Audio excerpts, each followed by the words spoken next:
Vi er taget ned til Lyngby for at spørge danskerne, hvad de egentlig mener om danskhed. Ja. Ja. Totalt. Ja, det synes jeg, men jeg synes også, jeg føler mig europæer. Ja, det tror jeg. Nej, det gør jeg ikke. Ja. Altså, ja. I allerhøjeste grad. Ja. Ja, det gør jeg vel. Fordi jeg er født og opvokset her i Danmark. Jeg har boet i Danmark hele mit liv. Fordi jeg bor i Danmark. Jamen, jeg bor i Danmark. Jeg er opvokset i Danmark. Ikke? Fordi jeg står ved vores velfærdsstat. Men om jeg føler mig mere dansk end andre, det ved jeg ikke. Altså, jeg føler mig dansk på nogle punkter, men ikke på alle. For eksempel som udseende.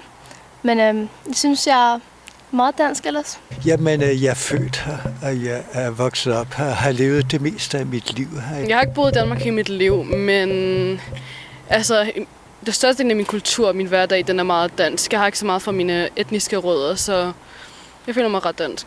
Ja. Jeg er født i Danmark. Det tror jeg, fordi jeg har været meget i udlandet. Og arbejdet der også.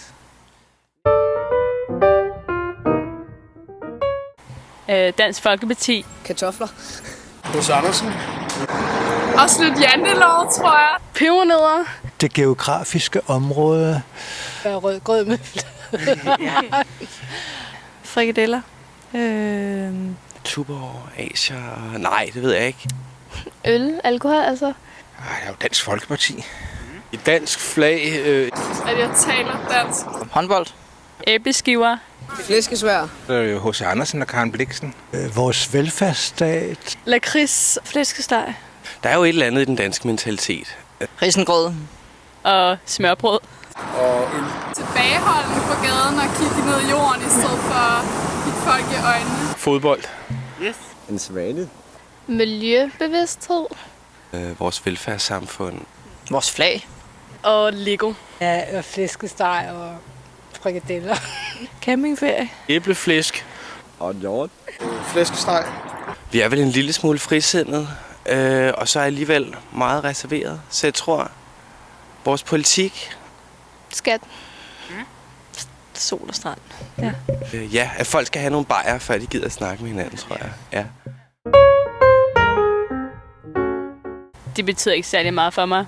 Der er mange andre ting i verden, der fylder mere end danskhed.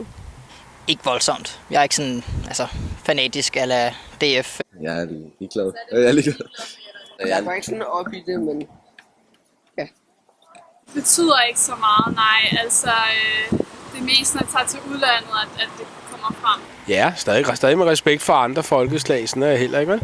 Altså, jeg vil jo gerne se mig selv som en verdensborger. Så på den måde ikke, nej. Vi lever i Danmark, så danskhed er selvfølgelig meget vigtigt. Men for mig, så har jeg en masse forskellige slags kultur, men jeg synes stadig, at danskhed betyder meget for mig. Danskheden betyder rigtig meget. Jeg er jo så præget af det fædreland, og mine forældre var præget af Danmark, ikke? Så det er slet ikke noget, jeg kan løbe fra, og det har jeg heller ikke lyst til. Altså, jeg prøver på at være åben over for verden uden for mig, og fremmede, der kommer hertil, og prøver at lære noget af andre folkeslag. Men det forhindrer jo ikke, at det danske betyder rigtig meget for mig.